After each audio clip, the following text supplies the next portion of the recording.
მოგესალმებით, მივესალმებით ჩვენს ძვირფას მაყურებელს, ნამდვილად ძვირფას, იმიტომ რომ ის ახლა სახლშია, იცავს ყველა მითითებას და რაოდენად მნიშვნელოვანი არის წიგნის კითხვა, იმდენად რთულია, ამაზეც ვისაუბრეთ ახლა ამ პირობებში, მოუცდელობის გამო, კონცენტრაციის არარსებობის გამო და მე ვფიქრობ, რომ ყველა შესაძლებელია, ვინც იპოვა საკუთარ თავში ის ძალა, რომ მაინც ასე ვთქვათ კონცენტრირდეს და იკითხოს, იმიტომ რომ მე მაგალითად დღეს რომელ წიგნსაც კი რომელსაც წარვადგენ ისეთი სკელტანიანი ვიღაც იფიქრებს რომ ძალიან ბევრი დრო მაქვს ასე არ არის იცი შენ და ჩემი სადარდებელი თავიდანვე რომ ვთქვა ახლა კიდე ერთი გაჩნდა იმიტომ რომ რა თქმა უნდა ეს არ არის სარეკლამო აღნიშვნა ეს არის სოციალური პრობლემაა კი პრობლემა მე ასე ვიტყოდი იმიტომ რომ ჩვენთვის ძალიან მოსახერხებელი ყველასთვის მაღაზიათა ქსელი იხურება ეს არის სუფთა სახლი სადაც განსაკუთრებით ამ პირობებში, ხო? ყველაზე მეტად გვჭირდება, იმიტომ რომ ჰიგიენური საშუალებების მაღაზია, ასე ვთქვათ, მე ძირითადად მან მტყიდულობდი ხოლმე ყველაფერს და ეხლა არ ვიცი, უნდა მოვძებნო სხვა. უბრალოდ აუხსნელია გვესმის, რატომ შეიძლება დაიხუროს სხვა ტიპის მაღაზიები და ამაზე ყველანი შევთანხმდით და არა გაუგებარი, რატომ იხურავენ მაღაზიას, სადაც საპონს ვიღულობდი ელემენტარულად და სადაც საშუალებებს და ასე შემდეგ. იმიტომ რომ რაც დაკანონდა რომ რაღაც დისტანცია დავიცვათ გამოხშირვის მეთოდი რო იყოს ამ პირობებში რომ ადამიანი მაგალითად რაღაც საწმენდი საშუალებისთვის სუპერმარკეტს რომ მიაწყდეს ჯობია რა თქმა უნდა არსებობდეს ასეთი კონკრეტული კონცენტრირებული მაღაზია სადაც მე როცა ვიყავი ძალიან კარგად იცავდნენ ყველანი ნებისმიერი საშუალება ნებისმიერი რაც უფრო მეტი მაღაზია იქნება მით უფრო მეტი შესაძლებლობა გვაქვს რომ ერთ ადგილას არ მოვიყვაროთ იძულებითად თავი ეხლა იძულებულები ვიქნებით რომ მივაწყდეთ პროდუქტს სადაც ვიდულობთ იმ მაღაზიებს ანუ გაყოფას ვეღარ მოვა და ბუნდოვანია ეს ძალიან ბევრი რამეა ბუნდოვანი. არა, მე უკვე ბუნდოვანა ამ კვირის განმავლობაში. ნუ აი მე მაგალითად მე ბუნდოვანა დავუშვათ ეს თერმოსკრინინგი, რატო ვებძვით რაღაც თერმომეტრებით რატო დავდებთ ათასობით ადამიანს, მაშინ როცა ვებძვით ვირუსს, რომელსაც სიმპტომები შეიძლება არ ახასიათებდეს, ისე იყოს ადამიანი გადამდები. ანუ რატო ხარჯავთ ამდენ ფულს და რესურსს ისეთ რაღაცაში, რომლის ეფექტურობაც არის აბსოლუტურად ბუნდოვანი. ან მაგალითად რატო სხვაგან ხო არის მაინც ეს თერმოსკრინინგი არა? სხვა ქვეყნებს ვამბობ. სადღაც არის ძირითადად საზღვრებზე იყო, მაგრამ ეხა ამ ეტაპზე, აღარ ვიცი, მთელ ვანს რო გავუზომეთ სიცხე, აი რა ვირუსს ვებძვით მაგით, ვერ ხვდები ან ბლოკპოსტი როა თბილისთან შემოსასვლელში და სიცხეს რო გიზომავენ, აი რამდენი კოვიდ დადებითი აღმოვაჩინეთ მაგალითად. ეს სტატისტიკა მაინც ხომ უნდა გითხრა, ანუ ძალიან ბევრ რესურსს და ფულს რო ხარჯავთ რაღაცაში. შედეგად რა მივიღეთ, ანუ ეს ხო ლეგიტიმური კითხვაა რო გავიგოთ. მით უმეტეს როცა კრიზისში ვარ და ისედაც წირი რესურსები გვაქვს. რატომ წირი გადასარევებ თავს ბევრი ფული გვაქვს? ხო, ან მე მაგალითად იგივე ეს პირბადები ლაპარაკი იყო რომ ესთეტური მხარე, საერთოდ არ მაინტერესებს ესთეტური მხარე, უბრალოდ ლოგიკური კითხვა გამიჩნდა, რატო ხარჯავთ თამაში ამდენ ფულს, როდესაც შედეგად ვიღებთ ჩვეულებრივ ხუთპირად გადაკეცილ მარლას, თუ რა ქვია იმას ქართულად და მოვიცდა. არ ვიცი, არ მახსოვს. დოლბანდია? ეგ დოლბანდს. რომელიც შეიძლება იგივე ფასში, რავი, 5 წელი გააკეთო შეკერო შენ თვითონ სახლში და თან რაც მთავარი არ იცავს ეგ ვირუსისგან, არის ჩვეულებრივი, რავი, ფსიქოლოგიური ამბავია, რომ სახეზე რო გაქაფარებული, რომ მშვიდად ხარ გონი. ეს დანამდვილებით ვიცით როს? კი, დავგუგლე სპეციალურად არსებობს რამდენიმე სახის პირბადე და იმ პირბადეს, რომელსაც ამ ვირუსის გაფილტრვა შეუძლია, სჭირდება გაცილებით მაღალი ტექნოლოგიით დამზადება და ეს არ ფილტრავს ვირუსს. ეს არის ჩვენ პრევენცია, გარკვეულწილად, რომ თუ თქვათ საჭიროზე ახლო დისტანციაში აღმოჩნდი ადამიანთან, და თქვათ შენ გაქვს ეს ვირუსი, არ გადასდო სხვას რა. რაღაც ბარიერს ქმნის, მაგრამ ეს არ არის რაღაცა პანაცეა და ეს იმ სახის პირბადე ყოველ შემთხვევაში რომ ეს გამოიყენოს არ მეტ პერსონალ. ანუ სირცხვილია უბრალოდ ამ გაჭირებულ პერიოდში, როდესაც ვხვდებით და ეს ცალსახად ჩანს, რომ ხელისუფლება ნაცვლად იმისა, რომ რაც უნდა გააკეთოს, ანუ ეფექტურად დაეხმაროს იმ ადამიანებს, რომლებიც შემოსავლების გარეშე დარჩნენ, რაღაცა PR აქციების მოწყობით არის დაკავებული. იგივე აი ქუჩების რეცხვა დღეს ვკითხულობდი გერმანულ გამოცემაში, სადაც ანუ ხაზგასმით იყო რა, ესე ქართული მაგალითი, რომ აი ქართველები ესეც სიგიჟეს აკეთებენ, რომ ქუჩებს რეცხავენ და სინამდვილეში ამას მხოლოდ ფსიქოლოგიური ეფექტი აქვს. მთავრობა ცდილობს, რომ მოქალაქეებს დაანახოს, რომ აი ჩვენ მოქმედებთ, მაგრამ სინამდვილეში სისულელეა და ამაშიც ანუ ეს რა არის საერთოდ რა მოცემულობაა? აი ამ სიტუაციაში რაღაცა PR აქციების ტარება და ამაზე ფინანსური რესურსების ხარჯვა. მე უბრალოდ არ ბევრი ფული ლაშა, მეუბნები ტორესას რა გვაქვს ბევრი ფული და არ ესმის. ხარი შენც. მოგესალმებით უპირველესობლისა, bonjour. უკვე ლაშა როგორ გძნობ თავს? იმდენ ლექციას ვატარებ სახლიდან და სტელესკოლის ასე ვთქვათ შტაბეშტილებებით ვარ და ასე ვთქვათ მეც ამით ცხოვრობდა ალბათ ბევრი თქვენგანიც რომ უკვე ინსტინქტად მეკცა რომ აბა ამოვიღოთ ახლა ფურცლები და კალმები რატო არც სუფთა წერა მეგობრებო და ასე შემდეგ. ნუ არაფერი განსაკუთრებული არ შეცვლილა თავისთავად ცხადია ჩვენს შემთხვევაში მართლაც ძალიან დიდი მადლობა მინდა გადაუხადო ალბათ თქვენ წაიკითხავდით ზაალ ანდრონიკაშვილს ბლოგისათვის სადაც მან გაგვაცნო ისედაც საკმაოდ ცნობილი მე-20 საუკუნის ალბათ მეორე ნახევრის ერთ-ერთი ყველაზე საინტერესო მოაზროვნის ფილოსოფოსის იურგენ ჰაბერმასის გერმანელი ფილოსოფოსის ნაზრები და საერთოდ ძალიან საინტერესოა რომ დღევანდელ ეპოქაში ადამიანებს ბუნებრივად უჩნდებათ შეკითხვები და ბუნებრივადვე აინტერესებთ ისეთი ადამიანები რომლებიც აზროვნებენ და გვეხმარებიან ახლა ამ სიტუაციაში რომ ვიაზროვნოთ და აი ჰაბერმასი ამბობს რომ ძალიან საინტერესო ფრაზაა ეს თავისთავად ცხადია რომელიც რაღაცაირად შორეულად ეხმიანება მე ვიტყოდი სოკრატეს ცნობილ ასევე თეზის მე ის ვიცი რომ არაფერი არ ვიცი მოგეხსენებათ ჰაბერმასი ამბობს რომ აი ამ ასეთი არცოდნა ამ მასშტაბის არცოდნა რომელიც ახლა ჩვენ გვაქვს ჩვენი მომავლის შესახებ არასდროს არ გქონია ანუ კაცობრიობამ ყოველთვის რაღაცა იცოდა შეიძლება ასე ითქვას ასე შეგვიძლია წავიკითხოთ ან ამოვიკითხოთ ეს აზრი მაგრამ დღევანდელობა იმის გათვალისწინებით რომ ადამიანს ისედაც აქვს ან ქონდა არასტაბილურობის განცდა, ხვალინდელი დღის რეალურობის მიმართ ასეთი საკმაოდ აბსტრაქტული და შფოთვით ახსავსე დამოკიდებულება,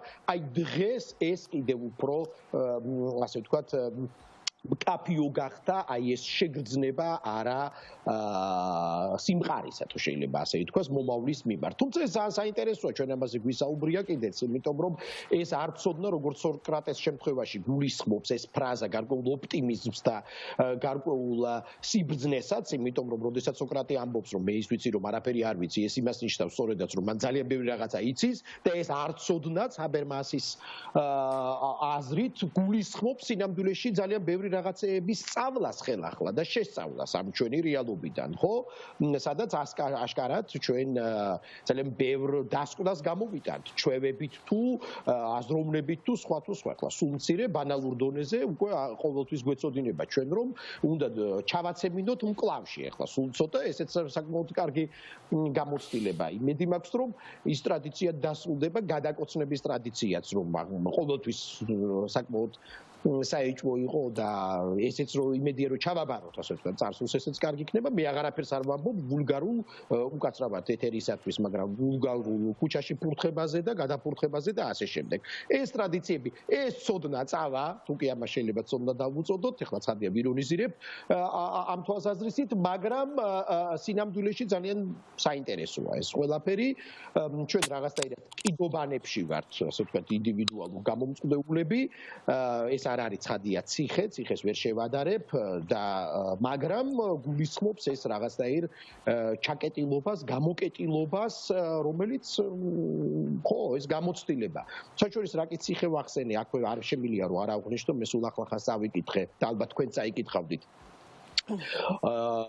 თანამედროვე საქართველოს ისტორიაში არსებული პოლიტიკური პატიმრის გიგი უგულავას წერილი ესე ძალიან საინტერესო ესე ეს არის მისი ციხის დღიური თუ შეიძლება ასე ითქვას ფილოსოფიურ ყოფითი აღწერა იმ მდგომარეობებისა რომელშიც ის არის აღმოჩენილი და მე ყველას გირჩევთ რომ წაიკითხოთ ის გავრცელებული არის ასე ვთქვათ Facebook-ში შეგიძლიათ მოიძიოთ ეს იმიტომ რომ ძალიან საინტერესო და კიდევ ერთხელ ძალიან დამაფიქრებელია რბილად რომ ვთქვათ ის რეალობა, რომელშიც ეს თუ სხვა პოლიტიკური პატიმრები დღეს სრულიად უსამართლოდ და განსაკუთრებით კი ამ კონტექსტის გათვალისწინებით არიან საპყრობილეში აღმოჩენილები. სრული უსამართლობაა და კიდევ ერთხელ არ ვიცი რა ძალა შეიძლება კონდეს ჩვენს სიტყვებს, მაგრამ უნდა მოვუწოდოთ ხელისუფლებას, რომ აი ესეთი პოლიტიკური სუბიექტივიზმი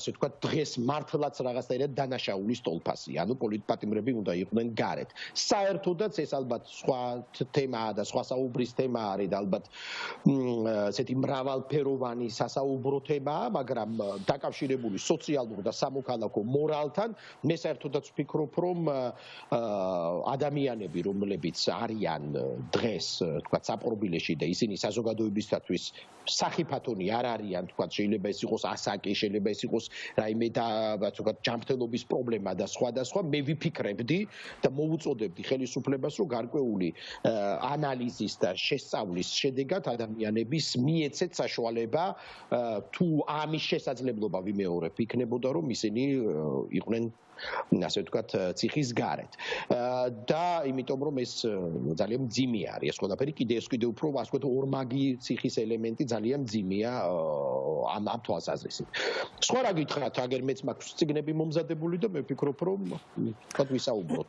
ყველაფერში ვეთანხმები ლაშას ერთი გამონაკლისით, რომ მაგალითად მე არ მინდა რომ გადაკოცნა დავივიწყოთ და ჩაბარდეს წარსულს. სანამ შევიდოდით ეთერში მე და ნენე ვლაპარაკობდით მაგაზე და არასოდეს არ მიყვარდა ეს გადაპროშტლები და ეხლა მე მგონი ყველაზე ძალიან ეგ მომენატრა ადამიანს რო ხვდები და რო გადაეხვევი რა.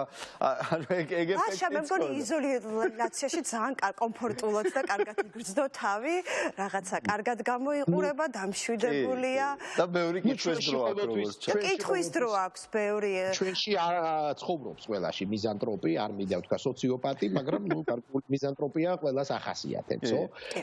მაგრამ ხო, მე ხლა გადაკოცნაზე ცხადია, მე ამას არ გულისხმობ, მე უბრალოდ გულისხმობ რაღაცა უცნაურ ლტოლვას, რომ წავეტანოთ ერთმანეთს რაღაცნაირად და კისერში ვკოცნოთ ერთმანეთის და ასე შემდეგ და ასე შემდეგ. საქართველოში ამის ტრადიცია არსებობს, განსაკუთრებით ამაზე ვზენია, როცა მამაკაცები ხოლმე ესე რაღაცნაირად თან ისეთი ტრადიციული ნასვამ მდგომარეობაში.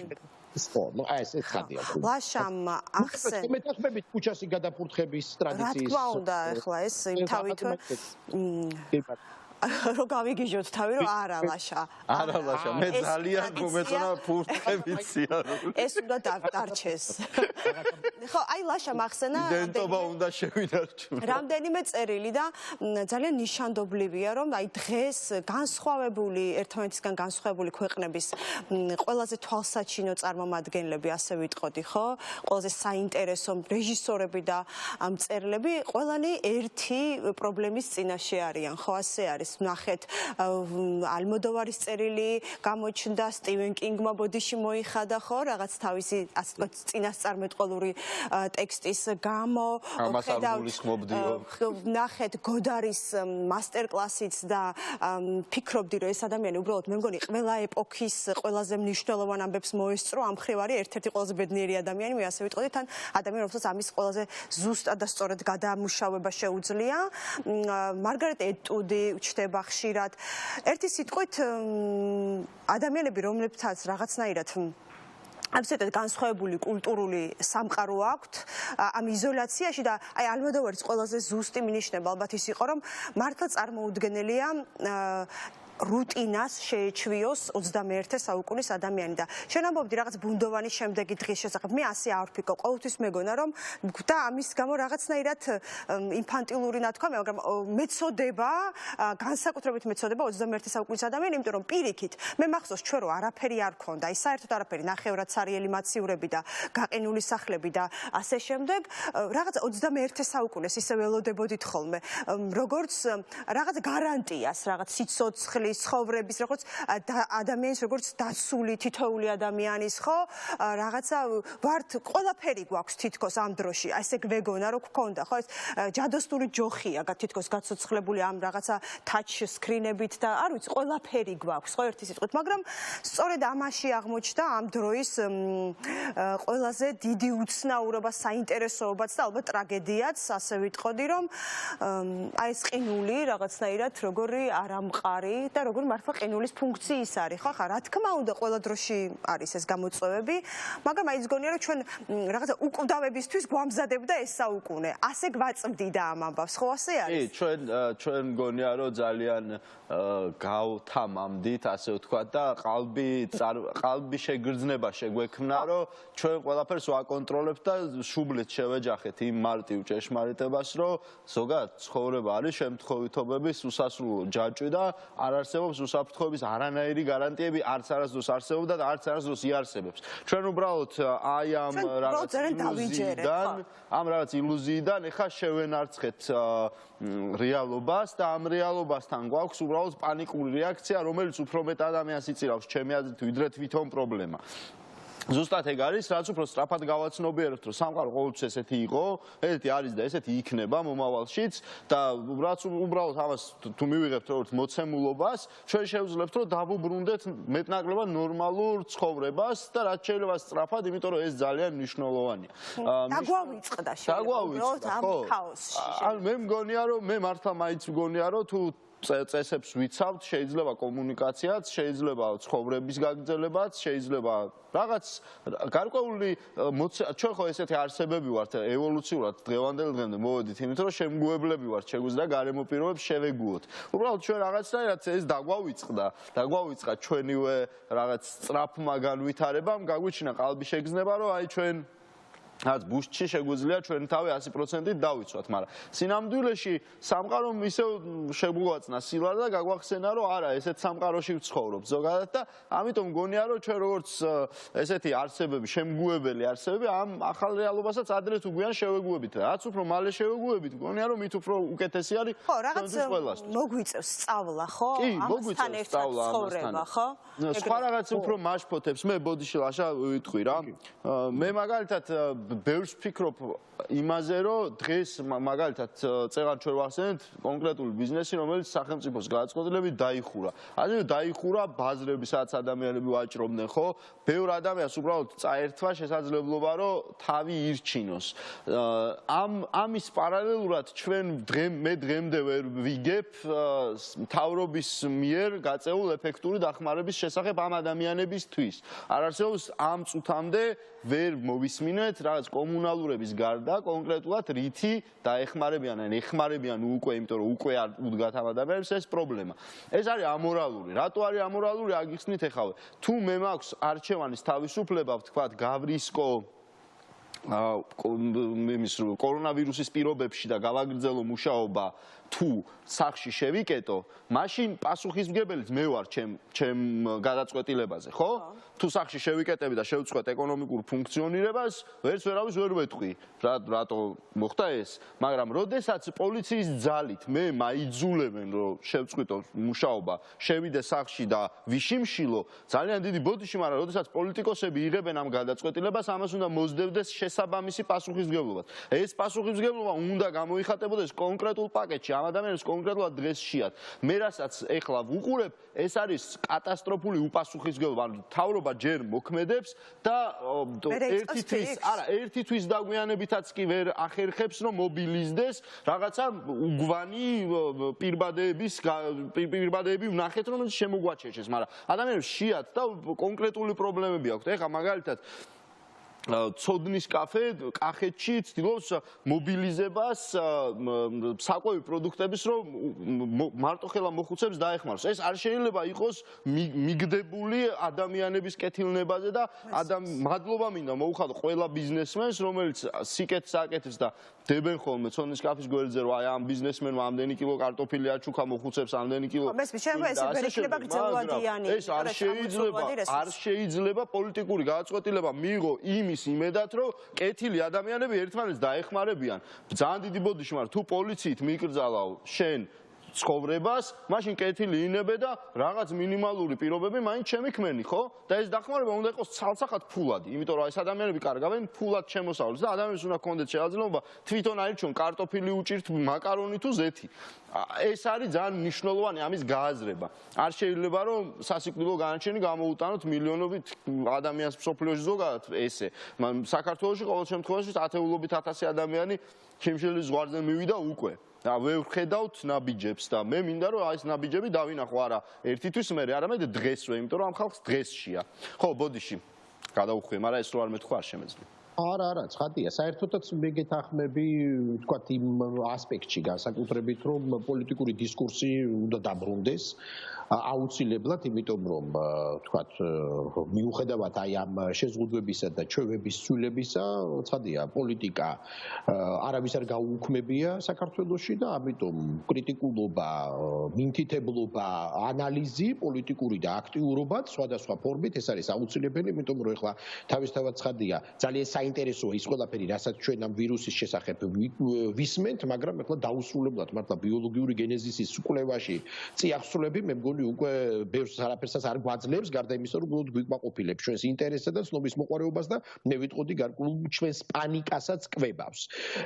მაგრამ ნუ ეხლა მხოლოდ ასე ვთქვათ ამ ასე ვთქვათ ვირუსით ვერ ვიცხოვრებთ. ცხადია, იმიტომ რომ ბევრი რაღაცა არის სხვა სამყაროშიც, რითიც ჩვენ უნდა გავაგრძელოთ ბუნებრივია ცხოვრება და ეს ყველაფერი ეს გამოცდილებაც გულისხმობს საბოლოო ჯამში რაღაცა მომავლისათვის მონიშნას ჩვენი რეალობისა თუ როგორი იქნება ჩვენი მომავალი. ხა და ფაქტია, ახლა დიდი დისკუსიები ამასთან დაკავშირებული, სწორედაც რაზეც შენ პრინციპში საუბრობდი, ახლა რომ თქვათ სახელმწიფოს ასე თქვათ სიმკაცრე თუ შეიძლება ასე ითქვას, რამდენად შეიძლება რომ საერთოდ ნორმად იქცეს მომავალში, რამდენად შეიძლება დაემუქროს დემოკრატიას, როგორც თავისუფლებისა და ინდივიდუალიზმის გამოხატვის, ასე ვთქვათ, სრულყოფილ ფორმას და ასე შემდეგ და ასე შემდეგ. ანუ უფრო სოციალური იქნება სამყარო თუ უფრო შესაძლოა იყოს ავტორიტარული და ასე შემდეგ და ასე შემდეგ. მოდით ახლა ეს ძალიან ისეთი ფართო და ძალიან საინტერესო თემა, ერთი კი ის არის მთავარი და ისევ და ისევ მე მახსენდება იუვალ ჰარარის ცნობილი წიგნი საპიენსი და მეორე წიგნი ჰომო homo deus, ანუ ადამიან ღმერთს, რომელმაც გამოაცხადა, მე არ გულისხმობს ახლა ნიჩიანურ ზეკაც, სწორედ homo deus, რომელმაც თავი გამოაცხადა სამყაროს მართველად და გამარჯვებულად, დღეს შესაძლოა ამ ილუზიაში გაუჩნდა გარკვეული პრობლემები. და აი ეს არის თქო რამდენად მართლაც ყოფა ეს წარმატებაზე ორიენტირებული ადამიანი სამყაროს მფლობელი. აი აქ ამ შემთხვევაში ეს ძალიან ბევრ ასპექტს ანალიზებს. ხო, რაღაცა ხმა შემოუდის ჩემ ცოტა ხნით უნდა შეგაწყვეტინოთ ლექცია თქვენის ნება. რომელიც ძალიან საინტერესო იყო, უნდა აღვნიშნო. კი, რა თქმა უნდა. რეკლამის დროა და რეკლამის შემდეგ დავბრუნდებით. ჩართვისთვის შეგვიძლია უკვე რომ ყავდეს გიორგი. შეგვიძლია ჩვენ რომ ხო, გიორგი შემოვიყვანოთ მგონი. ძალიან საინტერესო თემებს შევეხეთ ჩემი აზრით და მნიშვნელოვანია ხო პოლიტიკური პროცესი არავითარ შემთხვევაში არ უნდა შეწყდეს იმიტომ რომ ცხოვრება გრძელდება რეალურად გრძელდება რაც არ უნდა გამოვიკეტოთ და ხო სერიოზული პრობლემაა ის როდესაც ჩვენ ვერ ვაცნობიერებთ იმას რომ რაღაც კოლექტიურ გადაწყვეტილებებს მოსდევს კონკრეტული შედეგები და ჩვენ ამ შედეგებს რაღაცნაირად ერთობლივად უნდა გავუმკლავდეთ და არ შეიძლება რომ პროცესი იყოს მინდობილი, ასე ვთქვათ, ადამიანების მხოლოდ რაღაც ერთმანეთის მიმართ გამოვლენილ თანაგრძნობასა და სიკეთეებზე.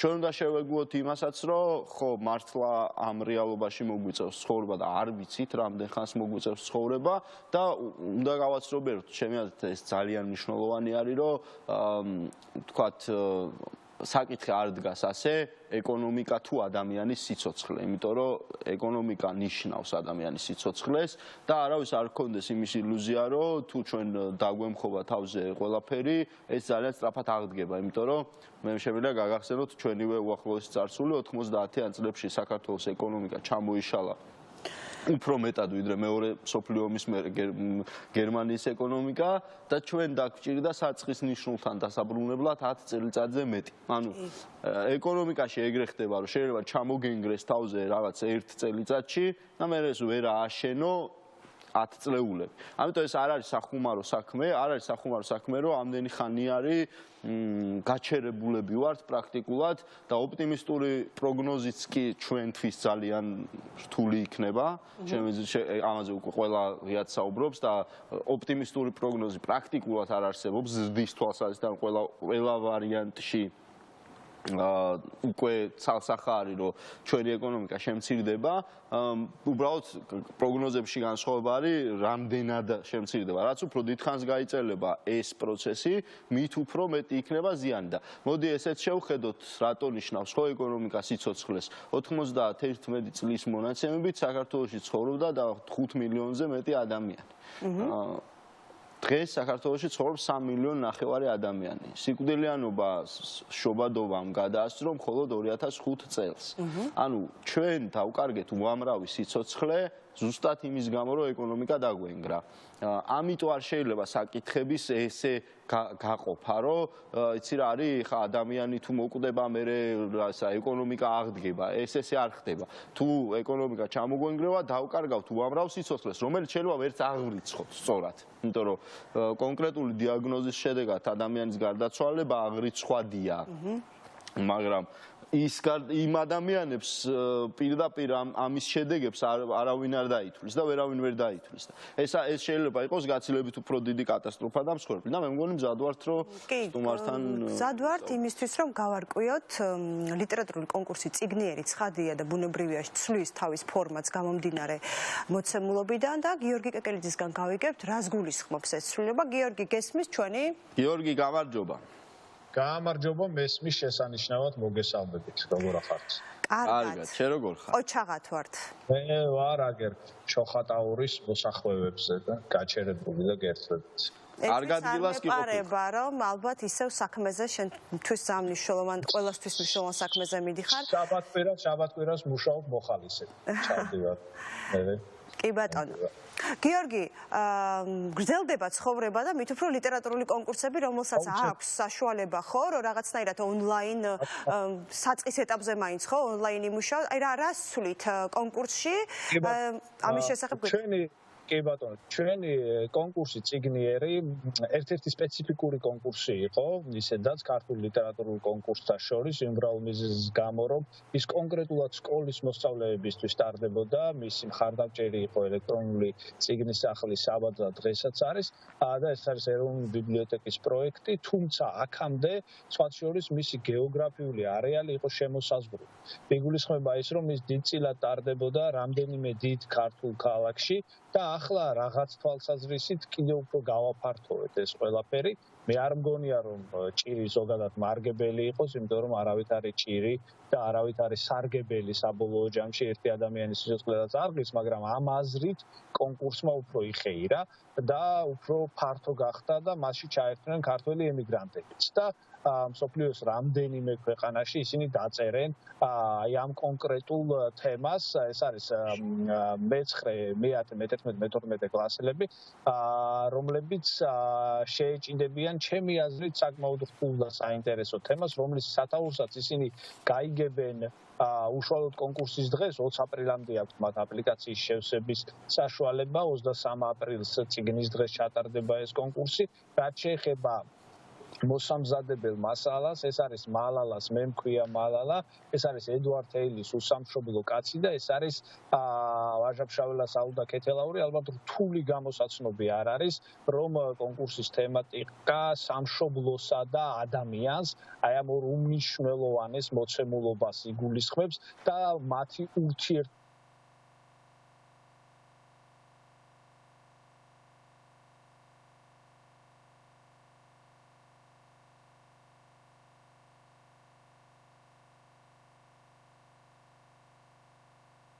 ყველაზე უფრო საინტერესო ნაწილი ამ კონკურსის. ძალიან საინტერესო. ერთგვარი ესეთ ვალდებულებაც, მაგრამ ამავდროულად ბუნებრივია თემა იქნება სააზროვნო აზრით უკიდურესად თავისუფალი, უბრალოდ თვითონ ავტორები იქნება ამ შემთხვევაში. შემთხვევაში მეტნაკლებად ღერძი იმისა, რაზეც მოსწავლემ უნდა ააგოს თავისი ნაწილი. გიორგი, ჯილდო რა არის კონკურსის? თუ შეგვიძლია. ჯილდო ბევრი რამ არის, დიდწილად ბუნებრივია ეს არის ელექტრონული წამკითხველები, სხვა სახის ტექნიკა და ამავდროულად არის ფულადი ჯილდოებიც ბუნებრივია. და შესაბამისად მე მგონია რომ სტუდენტები უკაცრავად მოსწავლეებისთვის ეს საკმაოდ წამახალისებელი პროცესი უნდა იყოს. გიორგი, დავასრულოთ, მე-6-ად ტარდება მე მგონი ეს კონკურსი, ასეა? კი, ტარდება და შესაბამისად ჩვენ ყოველთვის ვცდილობდით ამ შემთხვევაში ჩვენი საკონკურსო გეოგრაფიის გაფართოებას, სხვა ქალაქს ვცდილობდით ამ შემთხვევაში რომ მივწვდომოდით, მაგრამ აი ახლა რეალურად ყველა საქართველოს მოქალაქეს და არა მხოლოდ საქართველოსში მცხოვრებ ადამიანს აქვს საშუალება რომ ცოტათი მაინც გამოიყენოს ეს დრო როგორც ფიქრის იძულებისთვის საინტერესო დრო, მოდი ასე ვთქვათ და მიიღოს მონაწილეობა აი ამ კონკურსში. კარგი, ძალიან კარგი, წარმატებას გისურვებთ თქვენს და მონაწილეებსაც და მე ვფიქრობ რომ ყველა ტექნიკური შეკითხვა უკვე საიტზე იქნება მოთავსებული, რაც MPLG GoG ძალიან ადვილი მისაგნები საიტია. ეროვნული ბიბლიოთეკაც რომ ჩაწეროს, ვინმე Google-ის საძიებო სისტემაში პირდაპირ პირველ საიტად სწორედ ამას მიუთითებს. კი ბატონო, მადლობა გიორგი, წარმატებები შენ. კი ბატონო. დაუბრუნდით და შეგვიძლია შევისვენოთ და შემდეგ გავაგრძელოთ წიგნების. ან შეგვიძლია რეკლამაზე გავიდეთ. ხო? ძალიან საშუალო საქმეა რეკლამაზე გასვლა. მით უმეტეს ამ პირობებში, როცა ისედაც ძალიან ცოტა ბიზნესი ფუნქციონირებს. ასე რომ განვიდეთ. დაუბრუნდით, კი ბატონო. რეკლამიდან და მე მინდა რომ წიგნებთანაც დაუბრუნდეთ. ჩვენ ძირითად საქმეს დაუბრუნდეთ, ასე ვთქვათ. მე წავიკითხე ძალიან საინტერესო წიგნი. მიხეილ იოჰანის, ეს არის საინტერესო ქართველი მწერლის ფსევდონიმი, მიბრუნება. წიგნი არის საკმაოდ აქტუალური. არ ვამბობთ ავტორის ნამდვილ სახელს დაგვარს? არ ვიცი და ვინაიდან ნებართვა არ მაქვს, ამიტომ არ ვიტყვი. მიხეილ იოჰანის მიბრუნება, რომელიც შემთთვის აღმოჩნდა ესეთი არა უბრალოდ საინტერესო საკითხავი წიგნი, არამედ მნიშვნელოვნად დამაფიქრებელი, იმიტომ რომ ის ეხმიანება იმ პრობლემებს, რომლებიც დღეს გვაწუხებს, რომელიც გვაწუხებდა არა 90-იანებში, ან უფრო ადრე, არამედ დღეს მოქმედებს ჩვენზე და დღეს წუხებს. წიგნი იწყება ხატიას დაბრუნებით ამერიკიდან საქართველოში, თავის ოჯახში. იწყება გარკვეულწილად ადამიანის ამბით, რომელიც უნდა შეეგუოს მარცხს და დაუბრუნდეს თავის მშობლიურ ქალაქს და ამ მარცხთან ერთად, ასე ვთქვათ, ახალი ცხოვრება დაიწყოს. და წიგნში ვხვდებით ძალიან ბევრ პრობლემას დაწყებული გაუცხოებიდან, ღირებულებათა გადაფასებიდან, დამთავრებული იმ პრობლემებით, რომლებიც სულ ცოტა ხნის წინ ვნახეთ, როდესაც პოლიცია შეიჭრა ქართულ ღამის კლუბებში და ამას მოყვა მერე ქუჩაში ხალხმრავალი აქციები არა მხოლოდ იმ ადამიანების, რომლებიც აპროტესტებდნენ პოლიციის შეჭრას ერთგვარად თავისუფლების სივრცეში, ადამიანების თავისუფლების სივრცეში, არამედ ჩვენ ვნახეთ კონტრაქციები, სადაც ფაშისტურად განწყობილი ჯგუფები ცდილობდნენ, რომ იერიში მიეტანათ ამ ადამიანებზე და სამწუხაროდ ბევრს უჭირს ხოლმე სახელის დარქმევა პირდაპირ და მე ვთვლი, რომ ძალიან მნიშვნელოვანია, რომ ფაშიზმი დავარქვათ, იმიტომ რომ ეს არის სერიოზული საფრთხე საზოგადოებისთვის და ამ წიგნშიც არის ამაზე ლაპარაკი, ოღონდ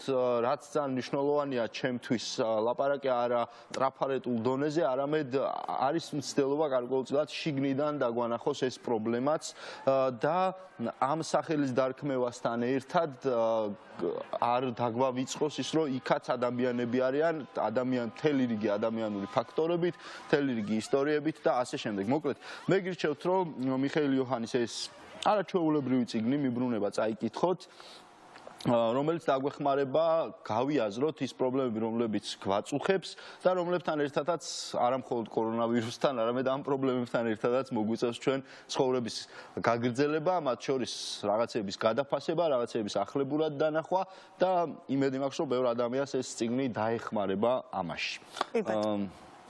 მინდა რომ თორეს მე შემოგეხმიანო მოგისმენ შენს იოჰანის ეს წიგნი, რომანი, თვითონ არის ავტორი ძალიან ისეთი დაკვირვებული ავტორია, გარდა იმისა, რომ ის სიტუაციებს ძალიან ცხადად ხედავს პერსონაჟებს, ტიპაჟების რომანია, მე ესე ვიტყოდი, რომ კონკრეტული სიტუაცია არის, ასე ვთქვათ, რაღაცნაირად დაკავშირებული კონკრეტული ადამიანის ხასიათებთან მიმართებაში და ხშირად რაღაცა მოვლენა ჩვენ ვიგებთ სწორედ ადამიანის ხასიათიდან გამომდინარე. აი ეს ადამიანი ასეთი ფსიქოტიპია და შესაბამისად მოვლენაც ისეთია, როგორიც ამ ადამიანის, ასე ვთქვათ, თვისებები გულისხმობს.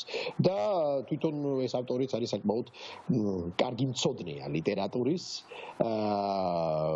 მხატვრული ლიტერატურის, კინემატოგრაფის და ეს კინოენაც მე ვფიქრობ, რომ რაღაცნაირად შეინიშნება ამ წიგნში, ასე რომ მართლაც ძალიან საინტერესო დებიუტია მისი და დარწმუნებული ვარ, რომ მისი შემდეგი წიგნებიც იქნება საინტერესო. ახლა მეც თუ არ შეწუხდებით, მეც შევეცდები რომ მოვასწრო ორ წიგნზე აბსოლუტურად განსხვავებული წიგნია, ეს ორივე ძალიან განსხვავებული ავტორია, მაგრამ რაღაცა გარკვეული კონცეფციით რაღაცნაირად ერთგვარი პარალელი დავინახე ამ ორ წიგნში, იმიტომ რომ ერთი წიგნი ეს არის მომავლის შესახებ,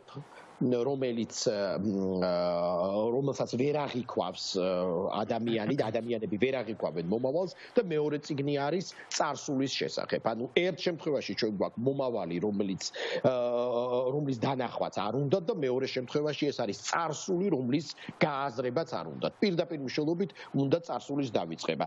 აი წიგნი მომავლის შესახებ, ეს არის კრისტა ვოლფის ძალიან საინტერესო რომანი, რომელიც მე მგონი აი ახლა სწორედაც აი ამ შინჯდომის დროს შესანიშნავად იკითხება, ეს არის კასანდრა, რუსუდან ღვინეფაძის თარგმნილი. კრისტა ვოლფი კი მოგეხსენებათ, გახდა ძალიან დიდი, ძალიან საინტერესო გერმანელი ავტორი, რომელიც იკვლევდა ისეთ მარადიულ თემებს, მათ შორის კასანდრას თემას.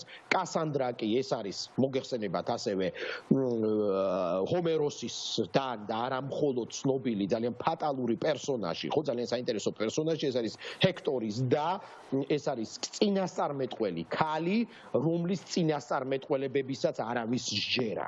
მისი სასჯელიც ღმერთი აპოლონისგან მიღებული არის ის, რომ ის კასანდრა ხედავს მომავალს, მაგრამ მისი არავის ჯერა, იმიტომ რომ მითიდან ცნობილია, რომ კასანდრამ უარი უთხრა აპოლონს სიყვარულზე და აპოლონმა ის დასაჯა სწორედ აი ამით, რომ შენ ყოველთვის დაინახავ ცხადად მომავალს, მაგრამ არავინ ენდობა შენს სიტყვებს. და მართლაც კასანდრა ხედავს ილიონის დაცემას, ანუ ტროას დაცემას, ბერძნების გამარჯვებას, ხედავს ყველა იმ უბედურებას და იმ შესაძლებლობებს სამყაროს დანგრევისა, რომელიც თუკი დროზე არ დაინახეს ადამიანებმა, შეიძლება უფრო კატასტროფული იყოს, მაგრამ კასანდრასი და იმ ადამიანებისა, რომლებსაც არ ჯერათ კასანდრასი, თავისთავად ცხადია საუბედუროდ, აი ეს მისი ეს უნარი განჭვრეტისა მომავლის არ არის აღქმული სამართლიანად. ამიტომაც ბუნებრივია, რომ ის რაც შემდეგ ხდება კასანდრას ისტორიაში, თუ როგორ მიყავს ის აგამემნონს მიკენში, როგორ კლავენ მას აგამემნონთან ერთად, ეს ყველაფერი ძალიან საინტერესო, მაგრამ თავისთავად იდეაა საინტერესო, ხო? ჩვენ აქ ბევრს ვსაუბრობთ, აიგივე ჰაბერმანსით დავიწყე, ხო, საუბარი, რომ თქვა როგორი იქნება მომავალი, ხო, რასაკვირველია, არ იქნება კასანდრასეულად ფატალური, აბსოლუტურად დარწმუნებული ვარ, მაგრამ თავისთავად სხვადასხვა სახის კასანდრები, რომელიც ჩვენ გვინახავს, ან გაგვიგონია, ან მოგვისმენია, ან კომიკურად, ან სასაცილოდ მოგჩვენებია და ზოგი მართლაც შეიძლება კომიკური ან ეგზოტიკური იყოს, ყოველ შემთხვევაში რაღაცნაირი კასანდრაა, თუნდაც აი ახლა ვიფიქრე გრეტა ტუნბერგი, ხო, რომელიც ასეთია, ისეთია, მაგრამ ყოველ შემთხვევაში ეს მისი კივილი, ეს მისი გაფრთხილება, ეს მისი შეგონება, ეს მისი ისტერიკაც სხვადასხვანაირად ინტერპრეტირებული. ახლა მე ამ შემთხვევაში არ ვადარებ ცხადია გრეტა კასანდრას, ყოველ შემთხვევაში ეს არის რაღაცნაირი სიგნალი, ხო, თუნდაც ეკოლოგიასთან მიმართებაში, თუნდაც რაღაცა აი ამ წარმატებული სამყაროს მიმართებაში რაღაცა, რომ რაღაცა შეიძლება რომ ძალიან ჰიპერბოლიზებულია, რომ ყველაფერი ძალიან გადაჭარბებულია. აი კასანდრას იდეა არის ეს, როგორ როგორ დავინახოთ იმგვარად მომავალი, რომ რაღაცა კატასტროფა, რომელიც შეიძლება მომავალში არსებობდეს, აი დღეს ამიცილოთ. ხო, თუნდაც ახლა გრეტა თუნბერგი, აგერ ბილ გეიტსიც კი აგერ თურმე 2015 წელს აგერ ზუსტად ძალიან კონკრეტულად გვაფრთხილებდა რაღაცას და ახლაც იმას ამბობს, რომ შესაძლოა ეს ყველაფერი გენერალური რეპეტიციაც იყოს. და მეორე წიგნი უცბად ვიტყვი თუ არ შეწუხდებით, ეს არის უკვე ამბავი წარსულის დავიწყების შესახებ. აი თუ ჩვენ გვინდა რომ დავივიწყოთ მომავალი, აი ეს არის ამბავი უკვე ქართველი ავტორისა ძალიან საინტერესო რომანი, ეს არის ჩანაცვლება, რომლის ავტორიც გახლავთ თეონა დოლენჯაშვილი. ეს არის ამბავი დიახაც სწორედ ტრამვული წარსულის, ან შესაძლოა სულაც არა ტრამვული წარსულის, არამედ წარსულის შესახებ, რომელიც დაკავშირებულია სიყვარულთან და რომელიც დაკავშირებულია იმგვარ სიყვარულთან, რომელიც შეუძლებელია რომ მუდმივად არსებობდეს. ვინაიდან შეუძლებელია რომ სიყვარულს იმგვარ სიყვარულს, რომელიც არ გულისხმობს რაღაც გარკვეულ ჰარმონიას, რაღაცა გაგრძელება მოხდეს. ამიტომ ადამიანს უნდა რომ დაივიწყოს ის გამოცდილება, რომელიც უკავშირდება მას მის სიყვარულს და ეს არის რაღაცნაირად დაკავშირებული ერთგვარ ფსიქოლოგიურ ფენომენთან, სადაც მეხსიერებიდან შეიძლება საერთოდ ამოიშალოს პირდაპირ მნიშვნელობით ამოიშალოს რაღაცა გარკვეული ასე ვთქვათ შეიძლება ასე ითქვას კონცეპტუალურ სამეცნიერო ტექნოლოგიური ელემენტების წყალობით და ძალიან საინტერესო პერსონაჟია ამ მხრივ ერთ-ერთი დავითი, რომელიც ქალს ამოუშლის ამ წარსულს.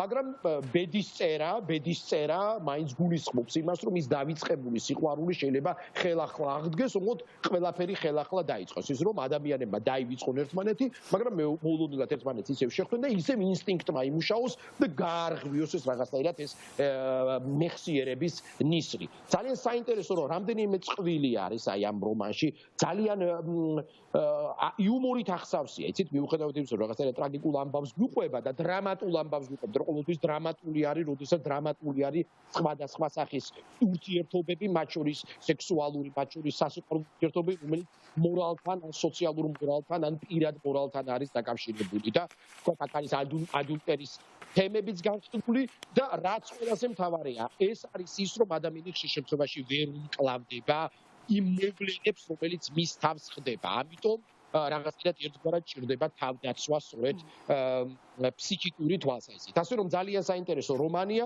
აი ეს ორი რომანი წარსულის დავიწყებისა და მომავლის დავიწყების შესახებ მე აუცილებლად გირჩევთ რომ წაიკითხოთ. მადლობა ლაშა და მე მინდა რომ პატარა სასიხარულო ინფორმაციაც თქვა.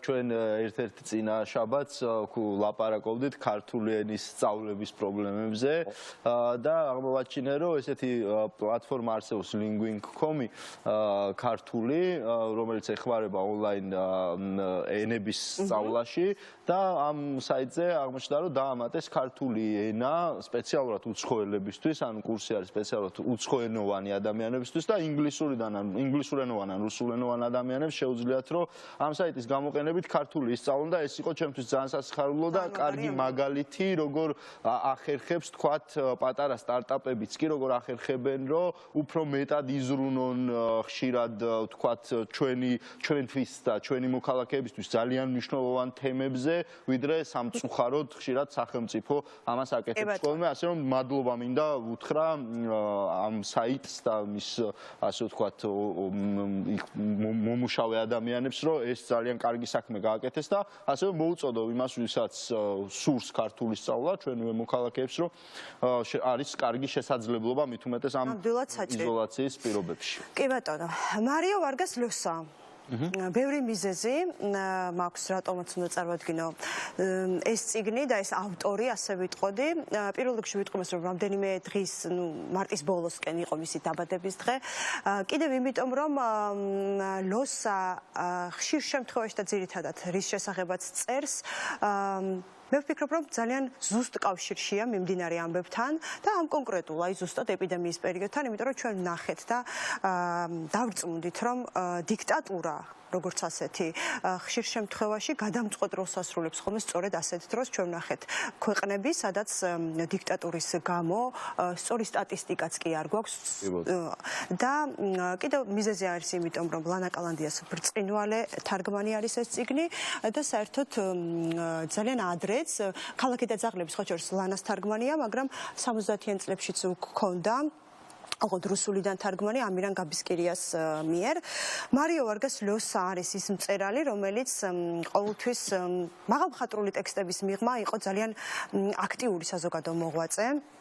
ძალიან საინტერესო ცხოვრებით ვარგას ლოსა არის ის, ვინც მოსწრებია თავისი წიგნების აკრძალვასაც, მეწიც დაწვასაც კი.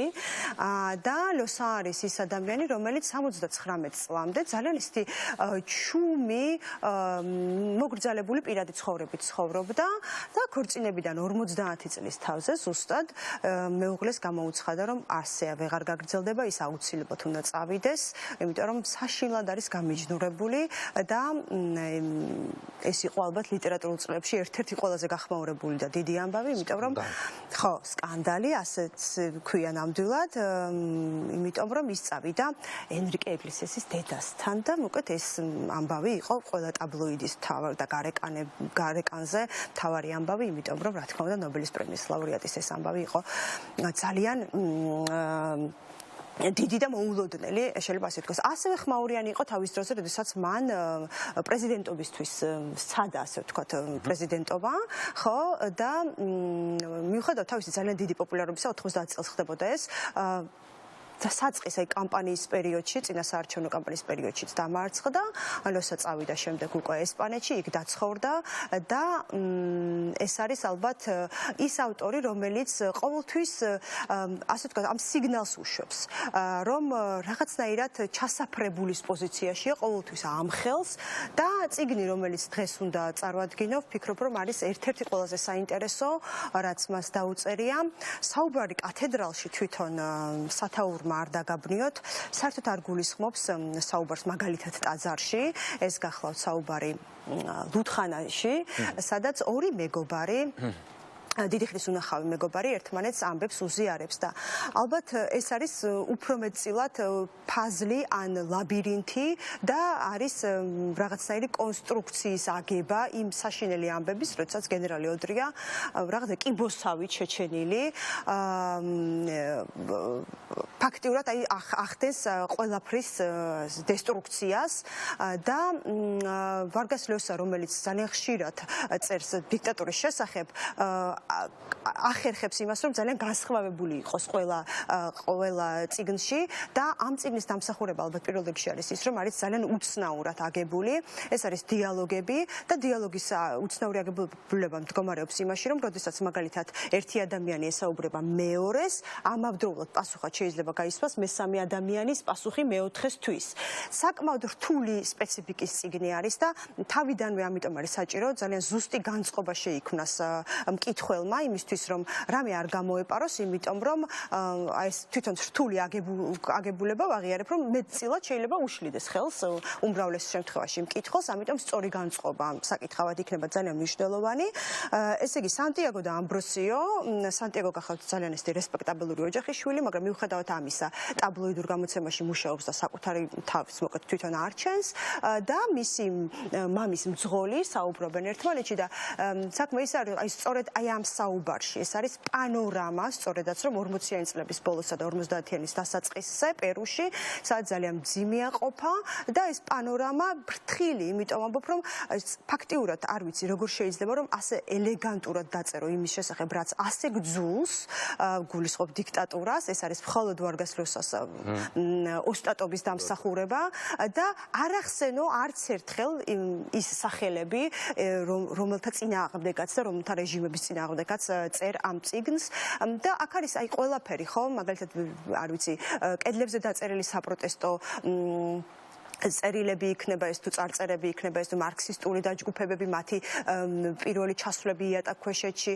და ყველაფერი და ძალიან ნაცნობი არის თვითონ აი ტექსტებითაც კი, მაგალითად საშიშები ისინი კი არ არიან, ვისი გამოცნობაც შესაძლებელი, არამედ ისინი, ვინც პოლიციის რიგებში არ ირიცხებიან და დაბეზღებისთვის ხელფას იღებენ.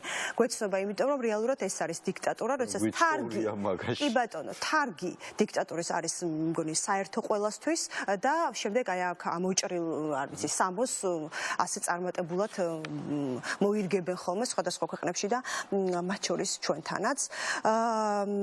აი კიდევ ერთი მნიშვნელოვანი ამბავი არის ის, რომ ერთმანეთთან საუბრისას, აი რეპლიკები რო ვახსენე, ეს მინდა რომ მაგალითად ვაჩვენო, რას გულისხმობ ამ უცნაურ აგებულებაში, ასე ვთქვათ. მაგალითად ამბროსი თვითონ სანტიაგოს ხანს შენობით მიმართავს, უბრალოდ იცით როგორ არის, აი მაგალითად თქვენ მითხარით ბიჭო შეიძლება იყოს ასეთი მიმართვა, ხო? ძალიან საინტერესოა და მაგალითად სანტიაგო როცა ეკითხება, კი, მაგრამ თქვენ ხომ ერთად იყავით? აი ესეთი დიალოგი გვაქვს, ხო?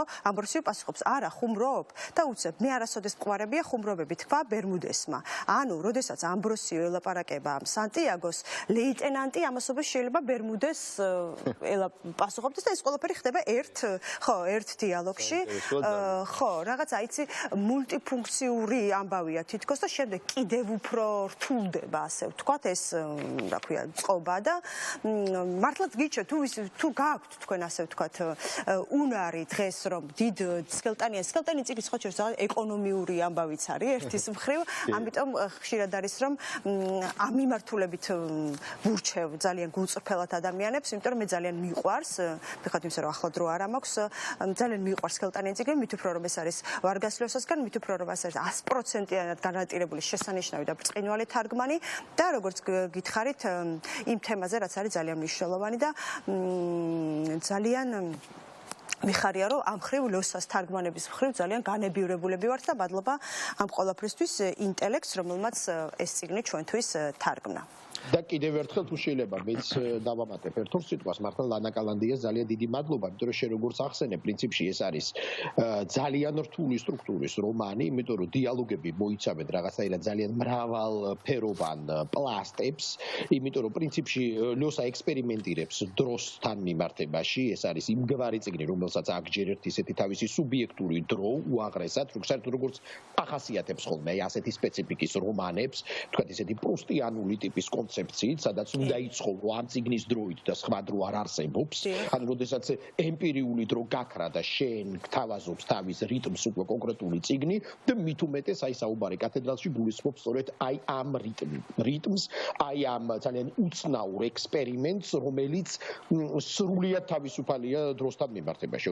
ყველა ფიზიკის ყველა კანონი ლოსას ამ შემთხვევაში თუ შეიძლება ასე ითქვას დარღვეული აქვს, იმიტომ რომ როგორც შენ აღნიშნე, ერთი დიალოგი და თვითონ რომანი არის პოლემიკური ხასიათის, ანუ პოლემიკა ხო პრინციპში ეს არის ორ თუ რამდენიმე თუ არაერთ ადამიანს შორის საუბარი, პრინციპში ერთი კონკრეტული დიალოგი გულისხმობს მრავალ დიალოგს, რომელიც არის გაშლილი და გამვრცობილი დროის თვალსაჩინით, ანუ სივრცეშია გაშლილი, არ არის ბმულობაში კონკრეტულ დროსთან.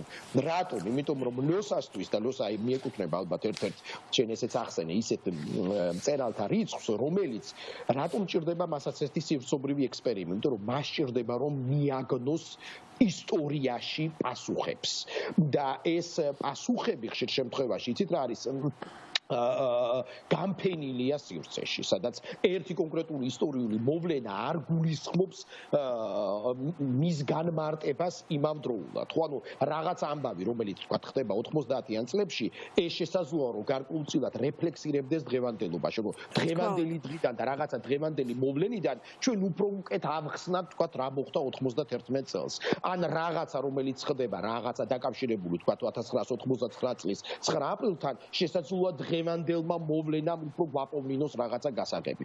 იმიტომ ლოსასთვის ეს კონცეფციაა გადამწყვეტი, ხო? როდესაც რაღაცა კონკრეტული მოვლენა შეიძლება ახლა იყოს ცოცხალი, მიუხედავად იმისა, რომ ისტორიულად ეს შეიძლება მომხდარი ყოფილიყო 20 წლის წინ, 15 წლის წინ, 30 წლის წინ, საერთოდ საუკუნის წინ. დღეს გაცხადდა, იმიტომ რომ დღევანდელმა რეალობამ უკეთ დაგვანახა რაღაცა, რაც შესაძლოა გუშინ და გუშინ წინ მომხდარა, საერთოდ ჩვენ დაბადებამდე.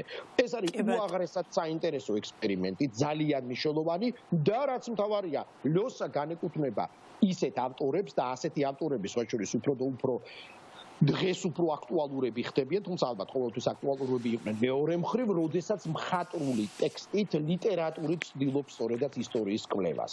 ანუ როდესაც ლიტერატურა მისთვის ინსტრუმენტია, რომ გაიგოს ისტორია. ეს ხელოვნებაში მომხდარა, სხვა შორის ახლა გამახსენდა, რომ ის რამდენიმე ხნის წინ, აი 2 კვირის წინ, აი ამ ვირუსების ჟამს გარდაიცვალა მაგალითად ძალიან დიდი კომპოზიტორი, თანამედროვეების ალბათ ერთ-ერთი ყველაზე დიდი თანამედროვე კომპოზიტორი, როგორც ჩვენთვის იყო გია ყანჩელი, პოლონელი ქშიშტოფ პენდერეცკი, რომელიც რომელიც მუსიკით იკვლევდა სწორედ ისტორიას. ვთქვათ, კატინის ტრაგედია იქნებოდა ეს თუ ჰოლოკოსტის თემა იქნებოდა თუ პოლონეთის თუ თავისუფლების თუ მუსიკიდან გაგონილი ისტორია. აი ლოსა შეიძლება ვთქვათ, რომ ეს არის ლიტერატურიდან დანახული ისტორია. და ეს ძალიან მნიშვნელოვანია, ხო ვთქვათ, ქართული ლიტერატურისთვისაც, სადაც პრინციპში ზოგჯერ მიუხედავად რომ ძალიან საინტერესო ისტორიკოსები არიან, ხშირად ისტორიკოსები ვერ ძალიან დიდი დრო ჭირდებათ იმისათვის, რომ ისტორიული მოვლენის ვთქვათ, ანალიზად აღწერას დაუთმონ თავიანთი დრო. ვთქვათ, ეხლა არ მინდა რაღაც ესეთი გადაჭარბებულად გამომივიდეს, მაგრამ ხშირ შემთხვევაში, როდესაც ჩვენ ისტორიის წიგნებს ვკითხულობთ,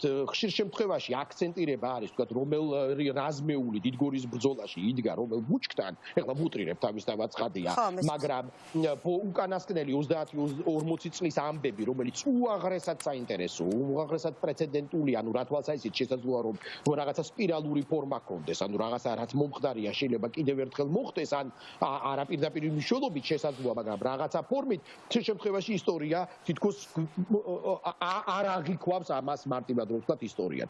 და ლიტერატურა ის აი თუნდაც თანამედროვე ქართული ლიტერატურა შეგვიძლია ვთქვათ, რომელიც ისევ და ისევ აი რაღაცნაირად უტრიალებს ისტორიას, რომ უფრო მეტი ისტორიას როგორც არ რაღაცა განყენებულ ცნებას, არამედ როგორც მოდელს იმისას, რომ გავიგოთ რა დაგვემართა, რატომ დაგვემართა და რა დაგვემართება მომავალში. დალაშა, პასუხად შენი მთელი აი საუბრის, მე მგონი დასაწყისი არის ძალიან მნიშვნელოვანი. ლაქრონიკას კარიდან სანტიაგო უსიყვარულოდ გასცქერის ტაკნას გამზირს, ავტომობილები უსწორმასწორო გახუნებული შენობები, რუხი შუადღის ნისლში მოფარფატეთ სიმციმა აბრები, მაინც როდის ეტირა ყოფა პეროს.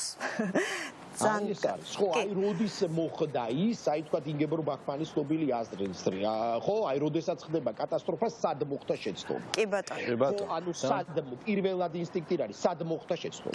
თქვა, თუნდაც მე მახსენდება იგივე და თქვა ნინო ყარატიშვილის მერვე სიცოცხლე, რომელიც სწორედ ამას ამ ისტორიული მოვლენების მიზეზებს, ასე თქვა, დეტერმინირების საკითხებს იკვლევს, ხო? ეს ძალიან საინტერესოა, ძალიან. კი ბატონო. და რომ მოვიდა შეცდომები ვახსენეთ, ხო, შეცდომები ვახსენეთ და ალბათ ეს არის მნიშვნელოვანი. ეხლა გვაქვს ზუსტად ეს დრო, რომ ახლა არ უშვებდეთ ამ შეცდომებს, არ შევუყვეთ იმ ფუჭი და ტყუილ ინფორმაციას, რომელსაც გვაჩეჩებენ, ვინ არის გამოწვრთობილი ამ საქმეში, კარგად ვიცით და სიუჟეტში კიდევ უფრო კარგად ნახავთ. ასე დროს ძირითადად არის ის, რომ რეალურად ყველაზე ხშირად რატომ იტყვებენ, რომ ვითომ COVID-19 ამერიკელებმა ან ინგლისელებმა შექმნეს სპეციალურად იმისთვის, რომ რუსეთი დააჩოქონ, ეს არის ნარატივი, რომელსაც ყველაზე ხშირად თქვათ, ასე თქვათ, რუსული მედია ამზადებს. მოდით ვნახოთ თენგოს ძალიან საინტერესო სიუჟეტი და შემდეგ ალბათ 1-2 წუთი დაგვრჩება და შევაჯამოთ კიდეც.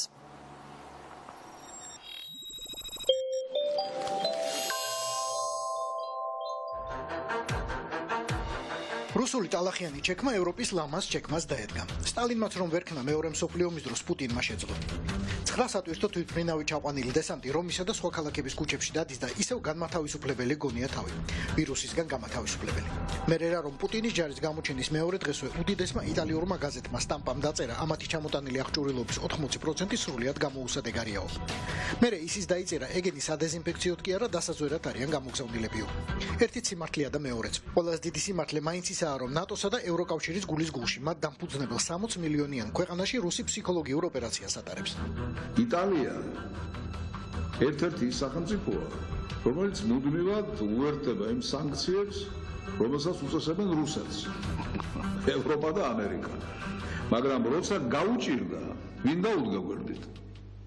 რუსეთი, ჩინეთი. მედიის განვითარების ფონდის მონიტორინგის წყალობით ქართველი კომუნისტები და ტელეკომპანია ობიექტივი ევროკავშირის ყურადღების ცენტრში აღმოჩნდნენ. როგორც რუსული იდეოლოგიური სპეცოპერაციის მაგალითი. კორონავირუსის თემაზე დეზინფორმაციის შესახებ ოფიციალური მიმოხილვაში მოხვედრა დიდად საპატიო საქმე არ უნდა იყოს. საყურადღებო კი არის.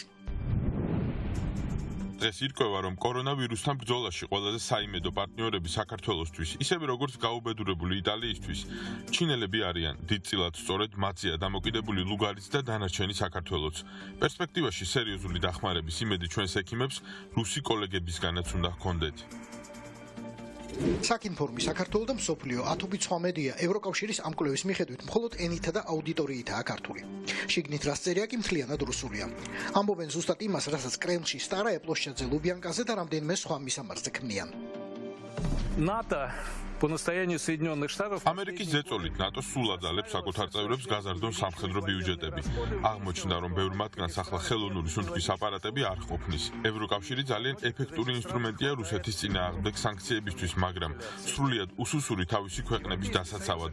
ამერიკა ყოველთვის პირველობისთვის იბრძოდა და როგორც იქნა გაიმარჯვა. უკვე პირველია ვირუსით დაავადებულთა რაოდენობის მიხედვით. საბჭოთა კომპარტიის ცეკას განყოფილების ყოფილ გამგეს პოლიტოლოგ ნიკონოვს ვიაჩესლავი ჰქვია. ბაბუის ცნობილი სახალხო კომისრის მოლოტოვის სახელი. ეგეც რომ დასავლეთის დაქცევა გაუხარდება არ უნდა გიკვირდეთ. ამის შემდეგ მშვენივრად ებმევა საუბრები რუსეთზე, როგორც ერთადერთ მშველსა და ალტერნატივაზე. ამას კი უკვე მიებმევა რუსული მედიის მიერ აქტიურად რეკლამირებული ვიდეო, რაც მოსკოვისთვის ევროპული პროექტების დასასრულის სიმბოლოდ იქცა. რა თქმა უნდა, მოსკოვი აქაც ცოტას იტყუება. თუ სადმე წააწყდებით სტატიას, არ დაიჯეროთ, რომ კაცი, რომელიც ხსნის ევროპულ დროშას, იტალიის პარლამენტის ვიცე-სპიკერია. 3 წელი აღარ არის. დაბარე მეკითხეთ, საიდან მოიტანა იტალიის დროშა ფლაგშტოკიანად. უბრალოდ ერთ ოთახში ედგა ორივე და ჩათვალა, რომ ეფექტური კადრი გამოვიდოდა. აკი ბოლომდე არც თავად რუსებს ჯერათ. აი ამ იტალიელმა ევროპული დროშა რომ ჩამოხსნა, ნახეთ, ისე ფრთხილად დაკეცა და შეინახა, როგორც კი დასჭირდება, მაშინვე გადმოიღებს და გადმოფენს. მოსკოვის დიდი და დაუფარავი სიხარულია ნატოს არნახულად მსხვილი სწავლების დეფენდერის მასშტაბის შემცირება. ჯერჯერობით შემცირება, თორემ ევროლიგებივით, ჩემპიონატებივით და ოლიმპიადასავით შეიძლება საერთოდ გადაიდოს. ამ ფონზე კი რუსეთი იმ მიწებზეც კი ატარეს სწავლებებს, რომლებიც დასავლეთს ოკუპირებულად აქვს გამოცხადებული. მაგალითად აფხაზეთში. პარალელურად კი დივერსანტობას ევროკავშირსა და შეერთებულ შტატებს აბრალებს. კორონავირუსის პანდემიას თბილისის რეჟიმის ამერიკელი კურატორები ინფექციის გასავრცელებლად და მთელს რეგიონში ბაქტერიოლოგიური საფრთხის გასაჩენად იყენებენ. როდესაც რუსული მხარე იტალიას ჰუმანიტარულ დახმარებას უწევს, ევროკავშირის დამკვირვებლები ხელს აფარებენ ქართველ ძალოვანთა უპასუხისმგებლო მოქმედებას. დამკვირვებელთა აქტიური მხარდაჭერით. ქართულმა მხარემ 3 აეროსტატითა და 1 უპილოტო საფრენი აპარატით დაზვერა სამხრეთ ოსეთისა და რუსეთის ფსბ-ს სასაზღვრო პუნქტები და განწესები. ცხინვალის რეჟიმის კგბ-ს ამ ნაბოდვარს რომ წაიკითხავთ, ნუ იფიქრებთ, რომ რუსეთი ყველაზე სულელური იდეების გახმოვანებას უმცროს ძმებს უთმობს. თავად ხშირად უარეს ამბობს. ევროკავშირის დეზინფორმაციის მიმოხილვის კიდევ ერთი მუხლი. ტვინების გამორეცხვის რუსული მანქანის ერთ-ერთი მთავარი არხი, გადაცემა ვესტი ნიძელი. продуктовых карточек. მთავარია ევროპა ახლა ისე არ დაიქცეს, რომ სასურსათო ბარათები შემოიღოს. მთავარი სამთავრობო ტელევიზიის ერთ-ერთ მთავარ იდეოლოგ კისილევს ოცნება აუსრულდა შუმანის ოცნების ხარჯზე.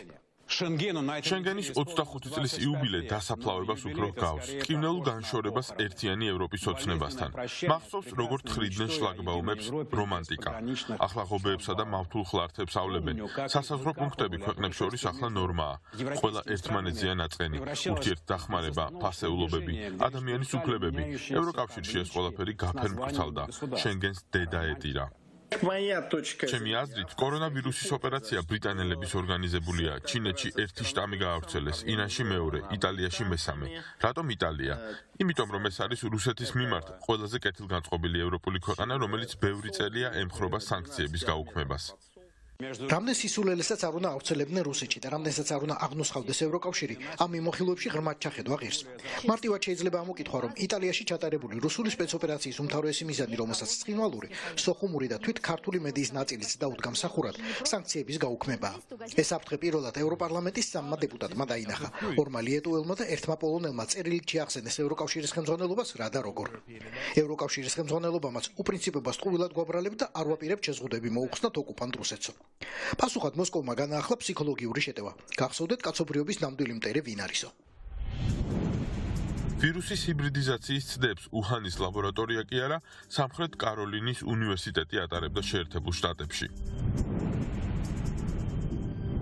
უჰანში შეერთებული შტატების ყოფილი საკონსულოს ტერიტორიაზე ჩინელებმა იპოვნეს ამერიკული კონტეინერები აღნიშნით ბაქტერიოლოგიური საფრთხე. ნუ თუ ამას არაფერი აკავშირებს კორონავირუსთან. ეს თუ თავად ვირუსი არა, მისი რომელიღაც კომპონენტია.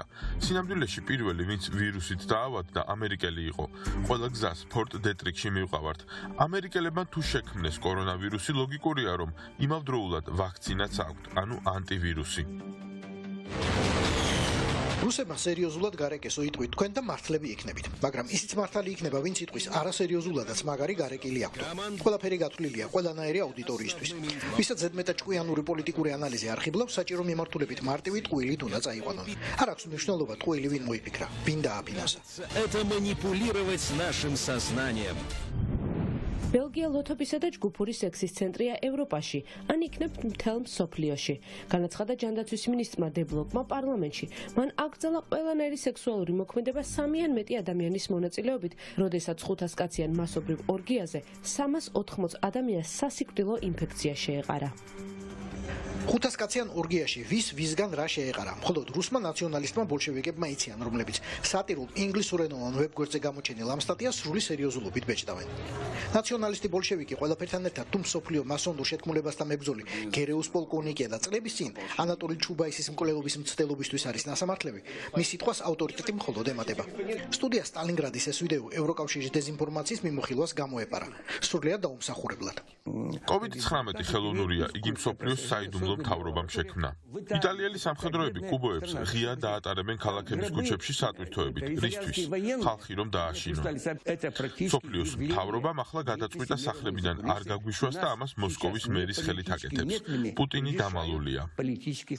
მასონები, სიონისტები, ნატო, გეები. ამაზე უკეთესი ბულიანი სიცრუის ვირუსის გავრცელებისთვის რა გინდა? დაუმატოთ მისტიკა, გემოვნები და დაველოდოთ როდის მოიხარშება. რაც ბიბლიაში წერია, ასრულდება. აპოკალიფსი დადგება. თქვენ არა, თქვენი შვილები კი მოესწრებიან ამას. პლანეტას საშინელი ჭირი მოერევა, ის აღმოსავლეთიდან მოვა. კორონათი შეშინებული ყველაა, მეცნიერი კი ცოტა, ძალიან ცოტა. დანარჩენი შეშინებულებით მანიპულირებისთვის რუსეთს მრავალჯერ ნაცადი ხერხები აქვს. ახლაც როგორც ყველა დიდი გასაჭირის დროს, საბჭოთა და ბულგარეთის უშიშროებების ოდინდელი პროექტი ვანგა გაიხსენეს და გააკეთეს მთელი ფილმი, ვითომ კორონავირუსის წინასწარმეტყველებით. დედას თუ მოусმენ, ტანშიც გაგაჟრიალებთ. ბევრი უცნობი სენი გაჩნდება. თითქოს ჯანმრთელი ადამიანები ქუჩაში დაეცემიან. წადი და გაიგე, უთქვამს თუ არა, უჩინო დედაბერს რაიმე მსგავსი. ან თუ უთქვამს რა უგულისხმია. რა კი NTV ამბობს, უფრო სიფრთხილისკენ მოწოდებას უნდა ნიშნავდეს. KGB, FSB, სიცრუე. რას ამბობდა დიდი წინასწარმეტყველის სასიკვდილო ვირუსზე, რომელმაც პლანეტა დაიპყრო. მართალია თუ არა, რომ ვირუსი ამერიკული ლაბორატორიის კოლბიდან გამოვიდა. გვატარა ევროკავშირის გზამკვლევმა რუსული დეზინფორმაციის სამყაროში და ისევ იქ მიგვიყვანა. ვირუსი ხელოვნურია და შექმნილია დასავლეთში. მაგრამ ეს ამერიკა და ნატო არც ბიოლოგიურ ომში უკნია გამჩენს. ვირუსი მალე დამარცხდება და დამარცხდება რუსის ხელით. თუ არ გჯერათ 25 წლის წინ გარდაცვლილ ვანგას კითხი. ნაპოვნია ვანგას წინასწარმეტყველება ახალი კორონავირუსის წამლის შესახებ. მას რუსი მეცნიერები კედარისგან დაამზადებენ. რუსი რომ ვერ იზამს, ისეთი რა არის? კორონავირუსის წამალს, თავად კორონავირუსს, სიცრუის კამპანიას კორონას შესახებ და სამხედრო კამპანიას სიცრუის დასაცავად. და სულაც არ არიან გამოუცნობნი გზანი რუსის ტყუილისანი. რომიდან, ბრიუსელიდან თუ თბილისიდან ისინი მოსკოვში მიდიან. აი დედასა. ევროკავშირმა რო არ გითხრათ, თვალები და ყურებით ხომ თქვენს გაქვთ. თქვენს ხომ იცით რომ რუსული პროპაგანდა ყველგან არის. გაზეთს გადაშლი, აქ არის. რადიოს ჩართავ, აქ არის. ტელევიზორს ჩართავ, აგერ ბატონო ვლადიმიროვიჩი ლაპარაკობს. ტელეფონს აუყვები, ჩაუყვები, ზუსტად იგივე კაცია. ინტერნეტს ჩართავ. არასოდეს არ იცი? როდის რომელი საიტიდან და ვინ გამოგიხდება? უთოს რო ჩართავ, უთოს. აქაც ეს არის. აი ნამდვილი ვირუსი ეს ყოფილა. და თუ არ გინდა, რამე შეგეყაროს და მოიწამლო, ყველაფერი გამორთე და აბსოლუტურად ყველაფერი გააშემო, დაწამლე, მოწამლე და შეწამლე.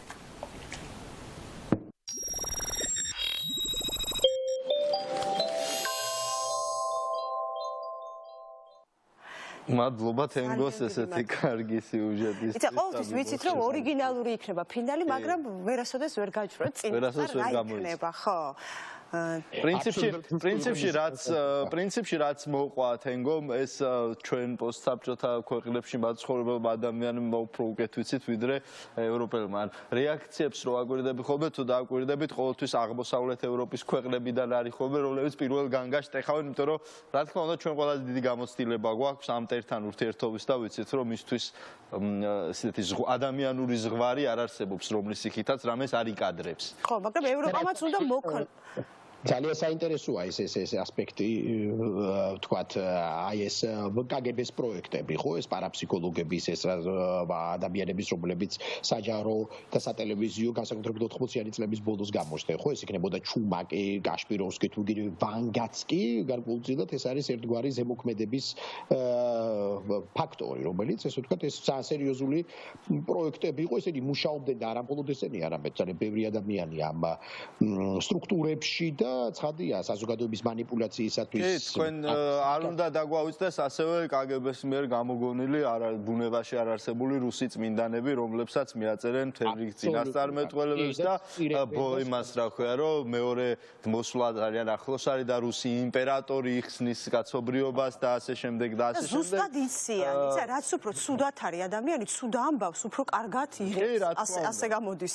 ეს მათი ძველი მეთოდია. ტრადიცია მათ შორის რუსეთშიც მოგეხსენებათ ესე ვთქვათ სიონისტი ბრძენი ასე ვთქვათ შეთქმულება ეს ნაწერები რომლებიც რუსეთის სპეცსამსახურების ანუ ოხრანკის სამეფო ოხრანკის მიერ შექმნილი დოკუმენტი იყო სადაც ასევე არის რაღაცა დიდი შეთქმულება რუსეთის იმპერიის წინააღმდეგ რომელიც შესაძლოა დღემდე სჯეროდეს ადამიანებს ოჩოვის მე გაგახსენებთ რომ უმბერტო ეკოს პრაღის სასაფლაოში სწორედ ეს ამბავი არის აღწერილი როგორც შეიძლება ვთქვათ აი ამ სიონისტი მოხუცების თუ ბრძენი ფილოსოფოსების აი ეს დიდი ვითომ დაარსებობდა რაღაცა საიდუმლო დოკუმენტი რომელიც გავრცელდა აი ეს ამას აქვს ძალიან დიდი ტრადიცია ხო რომ ანუ ისევ და ისევ ორუელისეული იდეა რომ აი გერს არსებობს რუსეთი როგორც კუნძული გადარჩენის და სიწმინდის და მორალის და არის დანარჩენი სამყარო რომელიც მას ებრძვის მის ჩაძირვას აპირებს და ეს რატომღაც არის დაკავშირებული მართლმადიდებლობასთან და სხვა და სხვა